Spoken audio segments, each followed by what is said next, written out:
before, but was never heard before. Okay, alright, good. Maybe you will learn something today. So Apache Nifi is a solution that was actually developed by the NSA. Yeah, this NSA, the one that the Northern NSA. And it's actually a tool to automate a number of data processing operations. So it kind of makes sense. I think you will understand why such an organization would use such a tool. I think after my presentation. Actually, they've been working on it for more than 10 years, and they released it open source in 2014. So it's been already 5 years now that anybody can use it. And the justification was that this thing is it's kind of mission critical kind of infrastructure that everybody should have, even beyond their surveillance operation. That's why they decided to open source their work. And yeah, you will see. I think it's very interesting to see how you can apply this to potentially your own project or maybe your own company if you have like heavy data operation loads. So as I mentioned, Nifi is all about data processing flows. And what I mean by flows is simply this kind of flows where you have a source system that contains data going to your processor, and then a destination system. And that source system can be anything. It could be a SQL database, could be a S3 bucket, can be a flat file, can be a Twitter feed, could be any kind of elements that contains data, even like a HTTP request to a particular website. You can crawl website with it. Then a processor can do actually a bunch of things on the data itself. They transform it, filter it, split it, any kind of regex kind of operations. And you can even write your own scripts that will run directly on that piece of data. So it's very flexible, but it comes with a lot of pre-built processor that can be used for anything. And destination system, just like the source, can be anything. It can be basically a flat file, could be an email, could be FTP server, MongoDB, whatever, like system that can store structured or unstructured information. Okay. And what Nifi can do basically is make it very painless to build data processing operation from start to finish. And it also includes lots of capabilities to track and see like how your data is being treated over time as you go through this flows. The typical kind of usage operation is, as you can imagine, Someone shares it.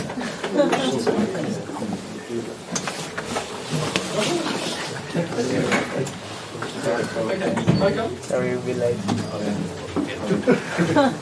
Sorry, you'll be like in the face. There's a camera here, so if you can just don't stand in front. Thank you. There's one more chair here. Two more chairs. Is the front row usable? The behind projector row is usable.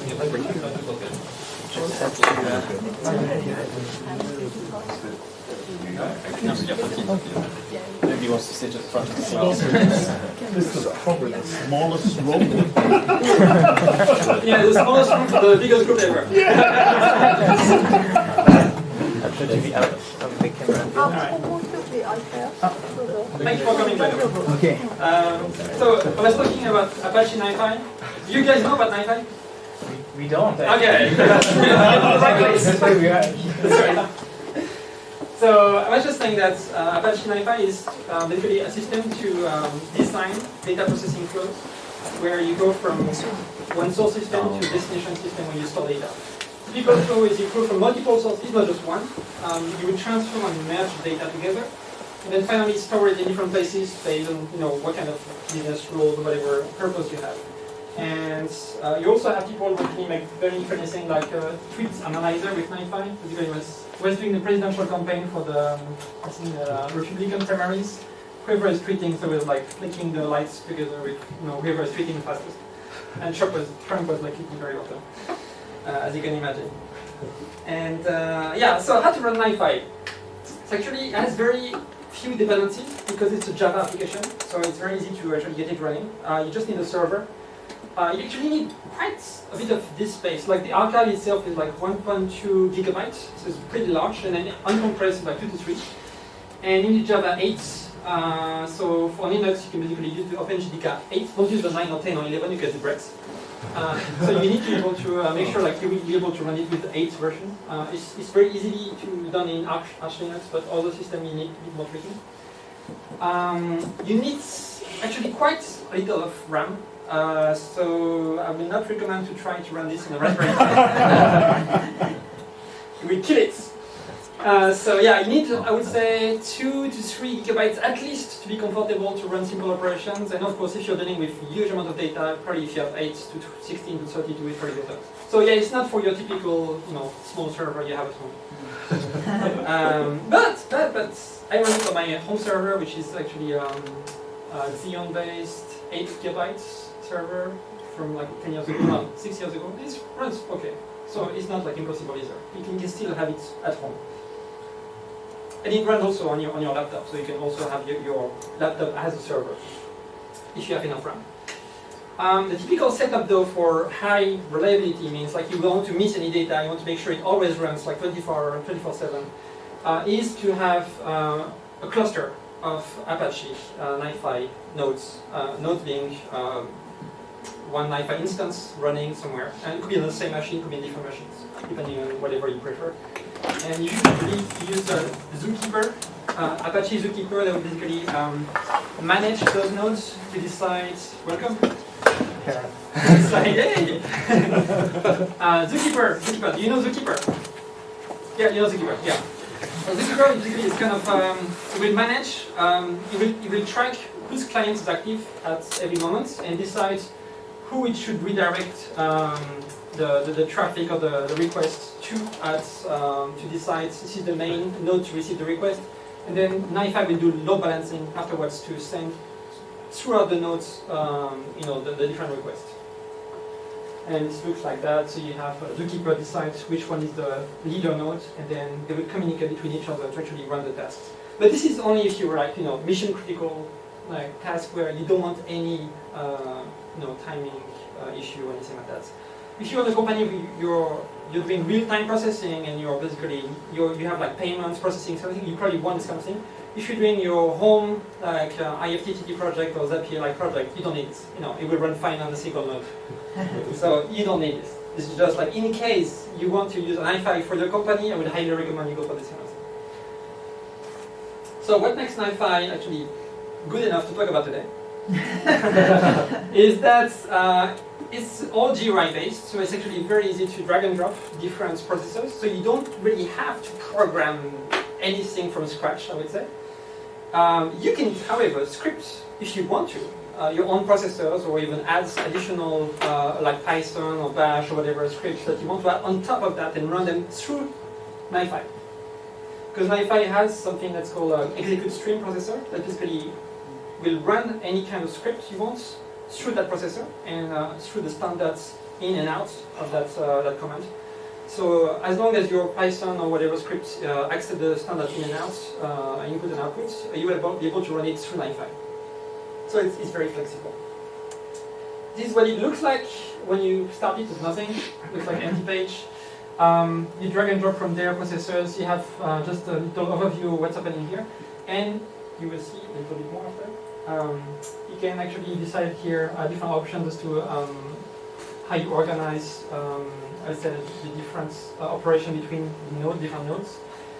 And here you can stop all operations if you want to. And then you start building application by adding processor one by one, drag and drop.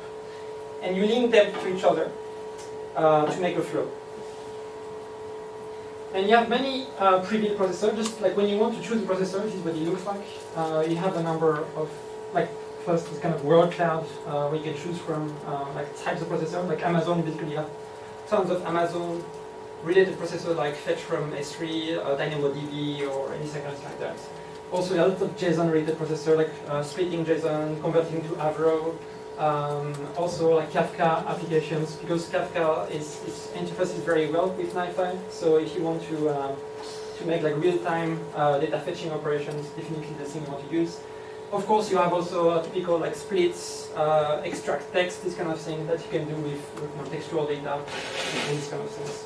So there's several hundred, I think 600 or 700 different kind of processors. So you can filter them like that or search from here when you want to look for something particular.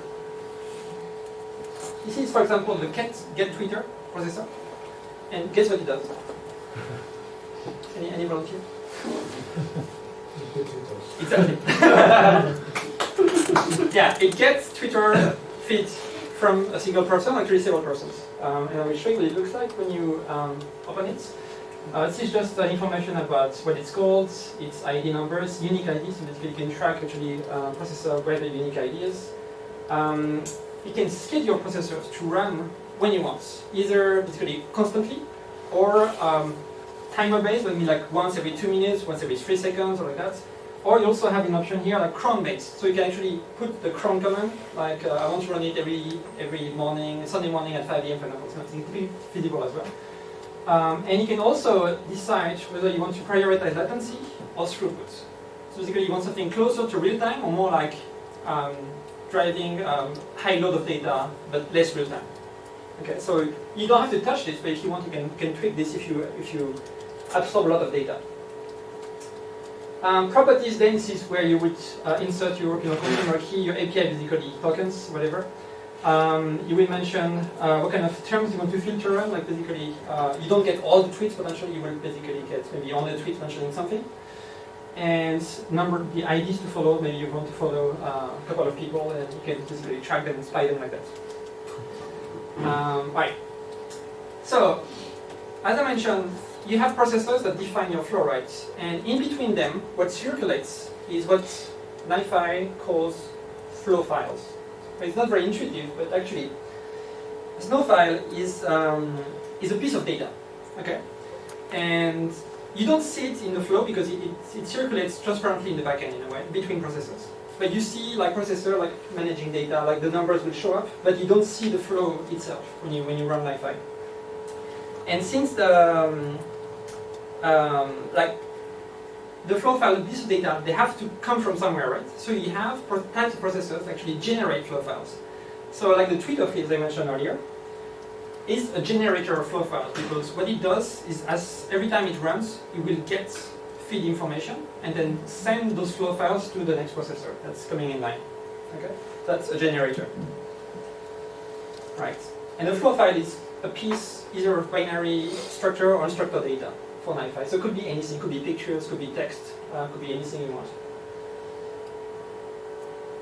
You also can attach attributes, which is kind of tags, to the flow file. So let's say you have binary data that's called blah blah.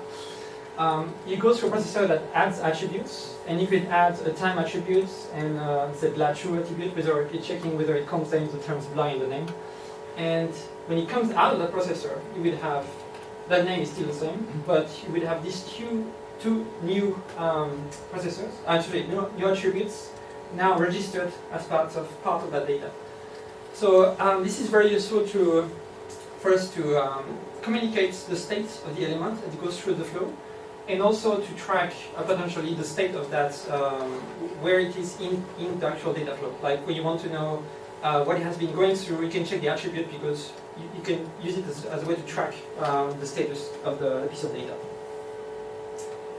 And what's really interesting with Nifi is you can track all the flow files that went through a processor. So this is an example. I open a processor and I check, can you show me all the flow files that went there recently? It shows you all the list there with the dates, the ID of the flow file which is unique, and whatever it has been doing. And when you click on this little icon there, it will show you also the whole history of that flow file, so that what it has been through, what kind of operation it has got on itself, and this is where you are right now. So you can actually, if you want to debug something, it's really easy to find out what went wrong, what's going on by just going back to the history of that flow file. So it's really helpful to understand edge cases as well. And now I'm going to do a small demo. So that you understand. Can I ask a question? With the light on here. Sorry. Yes. Can I ask a question? Yes. So how does it deal with the raising problems when you have two flows or whatever? One Raising, sorry. Right. If you have diagrams of flows. Yeah. And you may have one reading input from something, Mm-hmm. and you may have a raising condition. So you So have how a does- merge processor that will basically, you can set the condition as to what is needed to merge flows together. And that's how you deal with it. Yeah. That becomes more complicated when you design that way, but it's possible, yeah. You can check, let's say I want to wait for the 3 objects to be ready before I go to get to the next stage. You can do that with the merge processor. So for the demo, I'm gonna ask your authorization to take a picture of you guys as a group. Hope you're okay. Alright. Do you smile? Okay. Now, if you have your Slack application, you just have to wait until what I'm gonna do now, so I'm sending this picture to an email account. 1 second, it's not there. Where you do a face recognition? Yeah. Yeah. Yeah, yeah, yeah. There was I don't have your name or anything. He's sending it to the NSA. So, if you look at the general channel in HN Kansai Slack, hopefully something should pop up in a minute or two. Nothing yet. So did you No, check? it's going to take a while. Did you check the source and make sure nothing's going to the NSA? They already know about you anyway. No. So, Well, if you've got nothing to hide. That's what I was thinking. I got nothing to hide.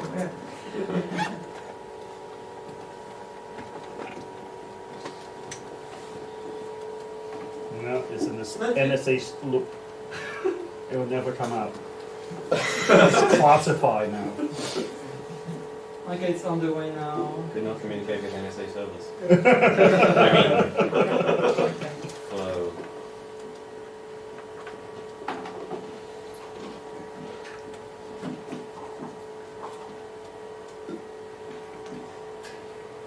Alright, so since almost there.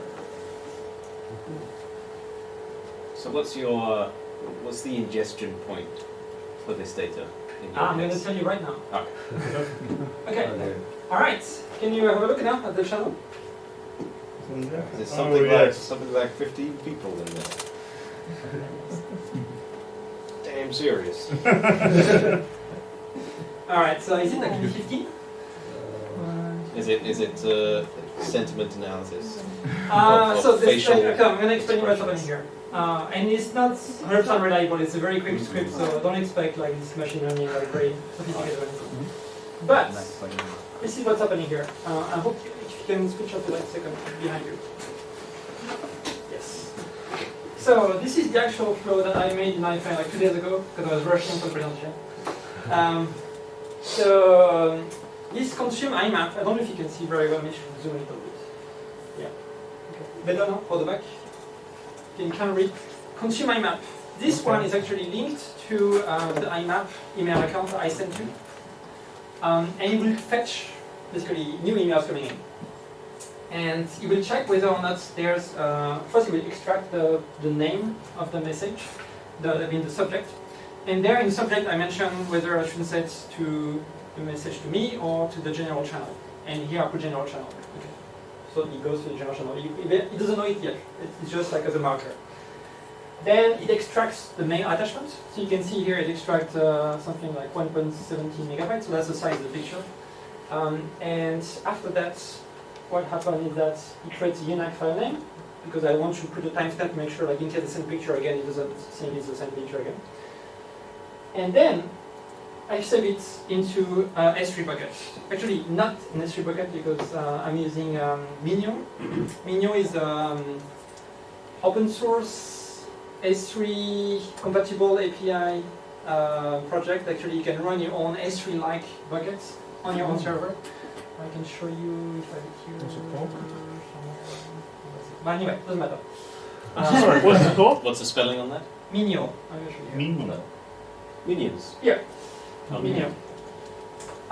So you see your buckets here, for example, and the reason why I'm using that is that I put the picture there so that it can be fetched by Nifi separately later. So this part of the flow is only to download the picture. Okay. next, Nifi starts anew on different flow now, where it watches that S3 bucket for new files coming in. And oh, it notices, hey, the picture is in here now, so it's going to fetch that picture. And there's two flows that happens in parallel, if I didn't do too much. Alright.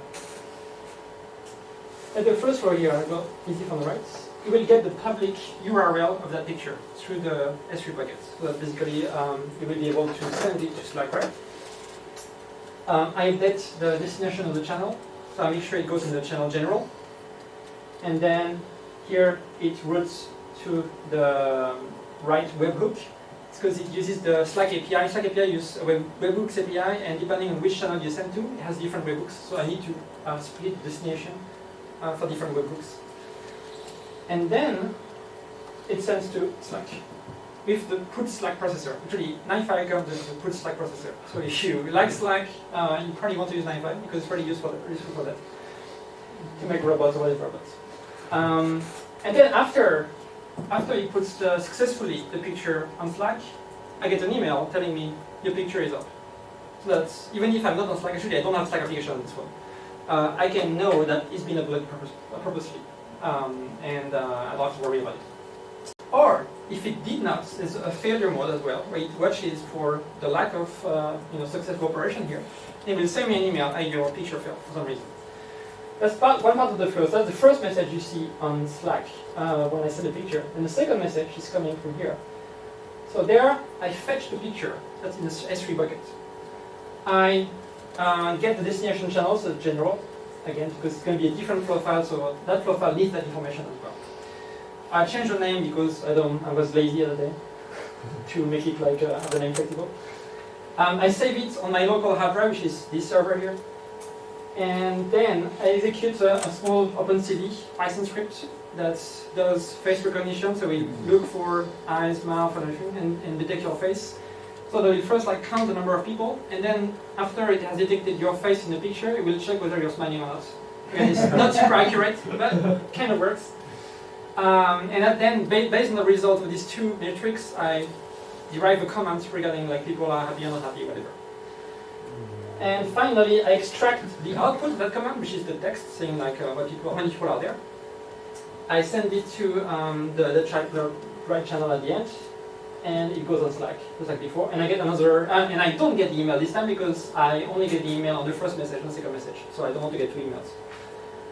And that's the overall flow. I know I've been going very fast, probably for the people who see Nifi for the first time, but do you have any burning question when you see this? Should we try it again with smiling?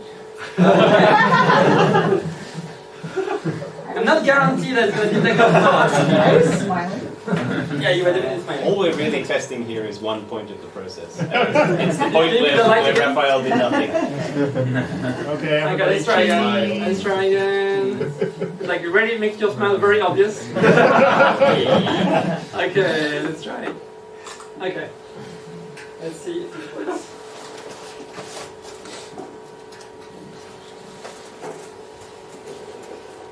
So you probably have 2 minutes before the next picture comes up. So, if you have any questions, it's a good time. So mainly it's a bit like a visual programming sort of. So it is a form of visual programming because if you use typical processors, you don't have to actually to program anything. I mean, of course, you have to put some variables here and there, put some conditions. But it's not no programming at all. Yeah. But it's really basic programming. Yeah.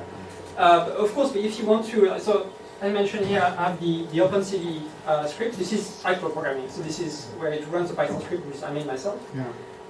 And you can do, of course, your own pieces of software that actually do very complicated tasks outside of the Nifi itself. So you can just string all the things together, yeah. Yeah, Okay.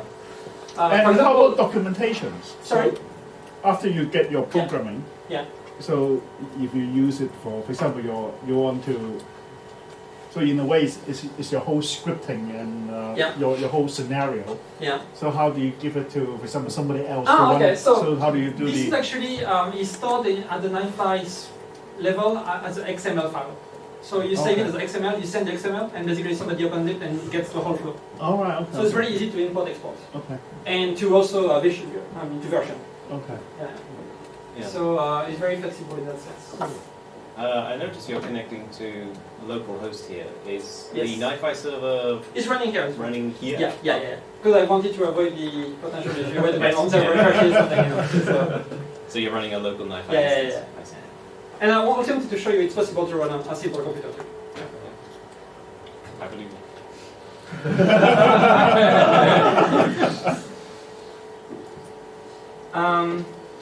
One more thing is the reason. So I've been using Nifi for like 6 months at work now. I didn't know about Nifi a few months ago. Somebody actually from Uniqlo came to our company, data engineer, and this is where I learned about Nifi because they were using it there for like inventory management, like real-time inventory management, and doing a lot of processing through Nifi, automating everything. So he was really trying to convince me like we should use Nifi, it's really good tool. I was like, oh, you sure? I was very skeptical at first, and after like a couple of months, I was really like converted to the idea. It was a great tool. So now I'm really considering it for any project I do for data processing. Is like my first thought, like, okay, what kind of Nifi flow do I need? Because it's just like saves you so much time.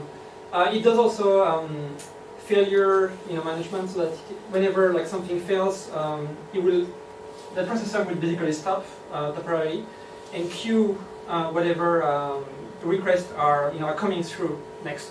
Let's say like you have a connection to a database and your credentials are wrong for some reason.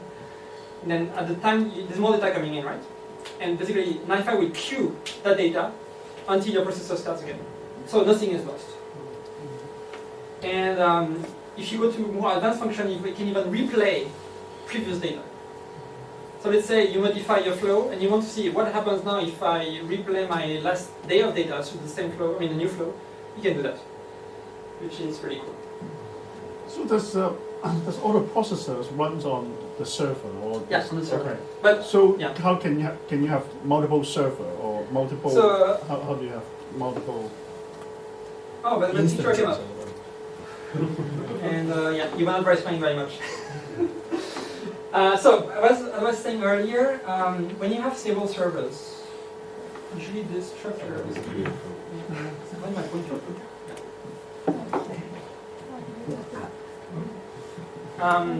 When you have several servers, you can turn the. Can you turn the? Sorry. Usually you would you make a cluster of Nifi nodes, and use Zookeeper to manage basically who's going to be the primary node at all times. So in case like one of the server like crashes, Zookeeper will say, okay, this server takes the lead now, and then they will keep managing the same flow by themselves.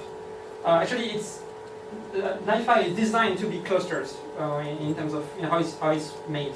So it's not something you add on top. It's actually when you go in Nifi, when you decide like a processor, like you have an option like on which nodes you want to run this processor. Okay. And you can also have what we call a group processing nodes, where you can put tasks inside there that will be run by anything on the different nodes. Basically, it will be decided by Nifi itself to split the task depending on the load of each instance. Cool. So typically, you have the strongest server as the main. Yeah, potentially. But again, as I mentioned, they will still communicate with each other. It's not like you run everything on that one, but depending on how much data comes in, if this one becomes overloaded, it will send some of the data to the other to maintain the loads very low, as much as possible. Right. So the primary node essentially does load balancing. Yeah, exactly. It does load balancing. And Zookeeper makes sure, like, in case this crashes, somebody else takes the lead. Yeah. That's a bit like a Kubernetes cluster. Yeah. Kubernetes. Kubernetes, the Google platform for cloud. Very simple. All right. Do you have any questions? Do you think would be useful for anything you do? It depends on what there is. Yeah. In terms of ingestion flows, processing flows. What are the use cases? In Japan, there's some companies that already have database. Don't have data. We work with vendors who sell us data, and their data. No, it's horrible. I'm going to tell you how horrible it is. I won't name the vendor because I'm on camera now. A certain vendor sells our data at a pretty expensive price, And how they store the data is through an interface that only works under Internet Explorer. Yeah, I'm not kidding you. This is 2019, right? Not even Edge. No. It requires Internet Explorer. And Although you have to, you have to go through every page, basically, of the brand that you want to download data from. And then each data is 4 different links. If you have to jump from one link to another, and then it's a tab-separated file, not even a CSV file. Because those guys, they actually have figures inside with comma as separators. Okay. Okay. Anyway, and it's formatted in a way that I don't describe other than evil. So there was no way I was going to work on this like in regular Python script because yeah, I didn't want to deal with the edge case like that. So I built one step-by-step the Nifi flow. That's the still stuff that Nifi does on my hand. First, I don't want to download these files one by one, of course. So I use Selenium with a WebDriver, and I kind of reverse engineer their kind of name for the path for every file, so I don't have to go through the actual navigation itself. So I can get rid of Explorer. Download all the files automatically through the Selenium script, which is actually a pretty long script because it's 4 headaches. And then I store those files in a data lake. Then Nifi fetches it, then opens them up one by one, reformats everything because, as I mentioned, it's a horrible mess. And then at the end of the day, so after a pretty long Nifi flow, it ends into database. As SQL, I mean, through SQL database. Properly formatted, properly validated, and then it can be used by everybody. Everybody's happy. Yeah. So this used to be, people were doing this manually before, and spending like 3 or 4 hours per day to do that. And that becomes like 5 years by Nifi. And it took you how long to set up that flow? So, I would say, honestly speaking, I wasn't working like 100% of the time on it, but I would say several weeks of full time, I would say. Yeah. But now you're on the, So why did you need Selenium in that case? Couldn't you Because just do a fetch? To fetch the actual files, there's no there's no link to the actual files. Yeah. You have to actually. But you reverse engineered the file names of right? right? The file name. But what you get is actually the page where you have to click on the button. And I just get to the point where I can click the button with Firefox. It's a mouse. So you have to scrape it. Yeah. And then I use Selenium to click on the button and then to download the file. Because there's no way to directly access the file. There are a lot of those. Do they use ActiveX? Is that why it has to be? Probably, yeah. Some kind of ActiveX like this. I'm not sure, but anyway, that was the best solution I came up with. Maybe somebody is smarter than me. I don't. Yeah, but yeah. No. But now it's working fine. It's been like so. Yeah. Hey, if it works, So don't fix it. so just to show you like how Nifi is reliable. It's been running like that for like now 8, 9 months on a single node, not even like 3 nodes I mentioned, like without any shutdown or any issue. So it's extremely reliable. Do you have to, because it's IE, so presumably you have to have a virtual machine running IE? No, so the IE part is needed for navigation. Yeah. But once you reverse the naming of the address, you don't need navigation anymore. So I just had to figure out how to reconstruct the addresses that leads to the links. Yeah. And presumably that page works well enough that you can just drag the link Yeah. through Selenium. Of course, the day they change a page, I'm screwed. But like, Yes, as with all scraping. yeah. It's like all those YouTube ripper tools, right? Yeah. YouTube changes, they all die. Exactly. So That's the problem. was there a flow that scraped Steam user profiles to see who's playing what? And is that now dead? No, sorry, a flow to do that? Yeah. You could do that again. I mean, there's no processor for that, but you can easily. So there's a scraper process. So my scraping process is a Python-based, Python Selenium. But of course, you can also do scraping through Nifi through HTTP request. Yeah. And then extract the data if you want to do it manually with them. Yeah. But at some point, it becomes faster to run a Python script rather than trying to do it in Nifi for certain operations, because Nifi is kind of made to make simpler operations very easy for you and very reliable, but for more complicated operations, it's pretty faster to actually do an actual script. If you're already familiar Yeah, with yeah. Python, then. Yeah, or you can do Bash as well, whatever like you're familiar with. It runs anything that runs on your servers. So, I'm just saying Python because it's like the common tool for data people. But, Yeah. And I think scraping is pretty commonly done in Python. And I think we're kind of running out of. No, I still have maybe 2 minutes. One more question. Yeah. So, in a way, you're doing a scripting. Basically, you can do scripts to do all your procedures. Yeah, yeah. So, in a way, it's actually provide you with a visual aid Yeah. on your scripts. Right. And do tracking you find as well. do you find that is useful? I mean, compared it's with not just using just- scripts. Not just visual aid, because if something goes wrong, it will tell you what went wrong at what Okay. time. It's a whole bunch of tracking that goes along with Nifi. That's if you do it yourself, you spend a lot of time just creating cell functions. Okay. So it's not just a visual aid. And as mentioned before, you can also replay the data that didn't work once you modify your flow. So this kind of caching, queuing operation that are within Nifi that's, again, you cannot easily do.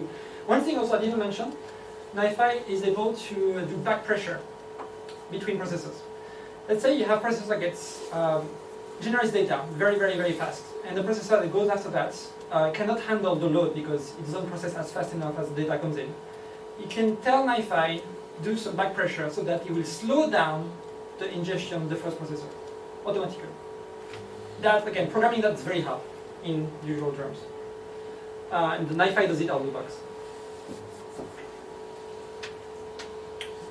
And so, how does your Python script communicate with a Nifi flow, with a flow In my file? case, yeah? What are the input and the output? Ah, of the input there was, in that particular case,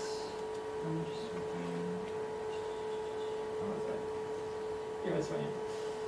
In that particular case, what is Yeah. Can we scrutinize your OpenCV script? no, it's like 10 lines, so it's nothing. It's really, it's not for OpenFCV part of it, it's just like to make a little file that this is crap in JavaScript. This, just get the picture as standard input, right? Then, so there's a PCB to detect faces through like basically they have a, standard system in OpenCV to do that. And also do a smile detection, again with a different datasets as training.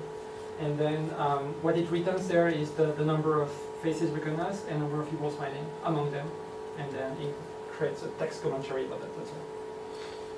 Which it sends on the Yeah. standard output stream. Yeah, it sends standard output. Yeah. And this extracts text processor that follows just basically capture the standard output text. And you can do filtering regex nuts to get only the part that you want. So if you let's say you have logs, for example, you can do here like a filter. I only want the logs for the application, this kind of thing. Or you can it's kind of thing you can imagine. Can you like join to? Yeah, you can. Yeah, you have a merge processor that will decide what is needed to merge process together. Yeah. Have you been working with anyone else Yeah. on the And this? one you're like the one you've done for work? You were collaborating with someone else. Yeah, because the person who basically used it before me basically explained me how it works. So that's how I learned. So yeah. But like, was it just that person and then you like? Are you version controlling stuff? Yeah, and how much? Like, is that a pain to import export or is No, there so the import export is XML based, so you can actually easily version control the XML file. Yeah. But you've got to remember to Yeah, export exactly. it Yeah, and yeah, commit it yeah. and import. Yeah, but that's Exactly. just part of in the file structure of Nifi config. So as long as you point your Git repository there, it will just get it automatically every day or whatever. And you want to push it. So it's not a big issue itself. Is there like a CLI version, like command line version of Nifi for like non-visual people? So yeah, so I was actually going to talk about that just at the very end. So it's a very good introduction. Thank you. You were reading my mind. There's so it's not about Nifi per se.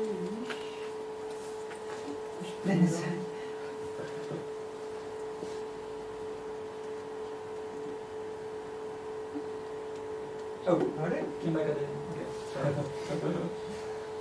Not really. So yeah, let's do that. Let's go slower. This is, by the way, at the end, I think I did, yeah, there's very small stream. What is really happening? I should have shown that maybe earlier. Yeah, alternatives. This stream set is a CLI version of Nifi. It's not like Nifi per se, but it's kind of comparable in terms of what it can do, and it's command line based. So if you like command line, maybe stream set is better too. And I don't know if people are familiar with Talent. In the enterprise world, it's the proprietary kind of alternative to Nifi. But it's very expensive, so I don't recommend it. So does it use Nifi on the back, or it's completely different? No, it's a different project. It's just a kind of competitor. Yeah. All right, who's going to try Nifi now? Okay, one person. Whoa, wow. Okay. Good. Have some Thank you. bad data.